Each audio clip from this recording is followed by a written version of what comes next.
When news broke that Japan was sending its top snipers to train with Filipino marksmen, many experts quietly predicted only one outcome. Japan was known for extreme discipline, advanced weapons, and precision shooting. The Philippines was respected, but few believed they could match Japan's elite snipers. What no one expected was that this training would flip assumptions upside down and leave seasoned instructors speechless. The joint exercise was planned as a cooperation program, not a competition.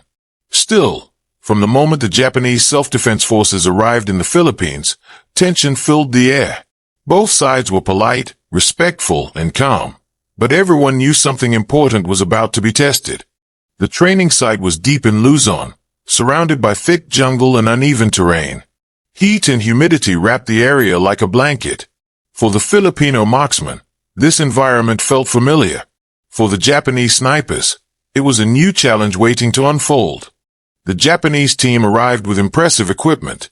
Their rifles were modern, fitted with advanced scopes, laser rangefinders, and ballistic computers.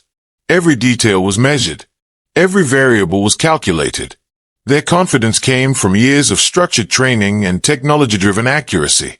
The Filipino marksmen arrived quietly, carrying rifles that showed signs of long use.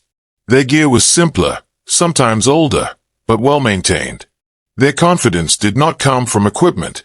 It came from experience, instinct, and real-world conditions. The first exercise was a long-range accuracy test.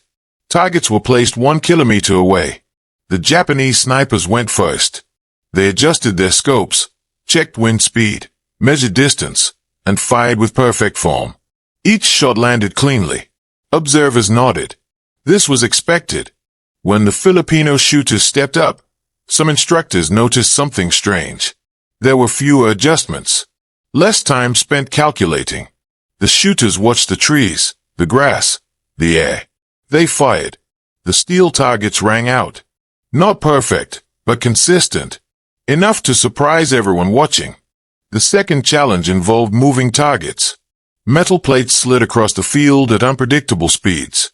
Japanese snipers tracked them carefully, timing each shot with discipline.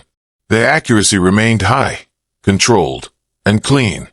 Then the Filipinos took their turn. Their reactions were fast, almost instinctive. Instead of waiting, they anticipated movement. Shots were fired quickly. Targets fell faster than expected. Some instructors exchanged uneasy glances. This was not part of the prediction. The real turning point came during the jungle stalking exercise. Snipers had to move silently, avoid detection, and fire from hidden positions. The jungle was dense, noisy, and unforgiving. Insects, mud, and vines slowed movement. The Japanese snipers struggled at first. Their equipment snagged on branches. The ground gave way under careful steps. Despite their skill, the jungle fought back. Progress was slow and exhausting. The Filipino marksmen moved differently. They blended into the environment. They used mud, leaves, and shadows for camouflage. Their movements were slow but natural, as if the jungle itself was guiding them. Spotters could not locate them. When shots rang out, the observers were stunned. The Filipino shooters fired accurately from positions no one could see. Even after the shots, their locations remained hidden.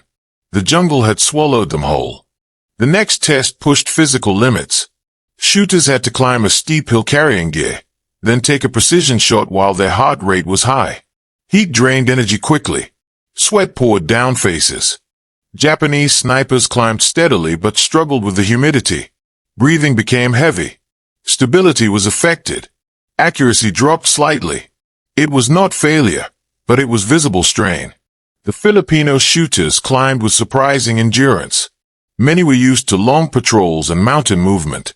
They reached the top faster, set up positions quickly, and fired controlled shots. Their accuracy held strong under pressure. As the sun began to set, the final scenario began. A hostage rescue simulation.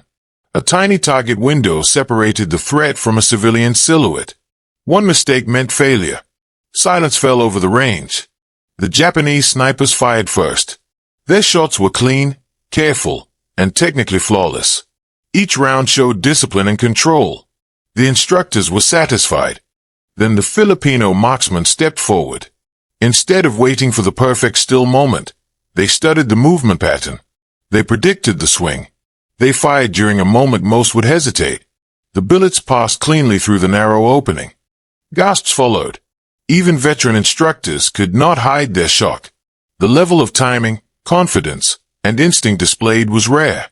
This was not taught from books. This was learned through experience. When scores were reviewed, the results shocked everyone. Japan dominated technical precision and theory. The Philippines dominated adaptability, stealth, and high-pressure instinct. The final outcome was nearly equal. No clear winner emerged. Instead, something more important did. Respect. Japanese officers bowed deeply to the Filipino shooters. One admitted that jungle instinct could not be replaced by technology alone. Filipino marksmen, in turn, praised Japan's discipline and precision. They spoke openly about learning advanced calculations and control. Mutual admiration replaced early assumptions. What began as a training exercise became a partnership. Plans were made for continued joint programs. Knowledge would be shared. Strengths combined. Weaknesses improved. In the end, the world learned a powerful lesson. True mastery does not come from weapons alone or instinct alone. It comes from balance. When discipline meets experience, and technology meets intuition, the result is something no one expects, and something impossible to ignore.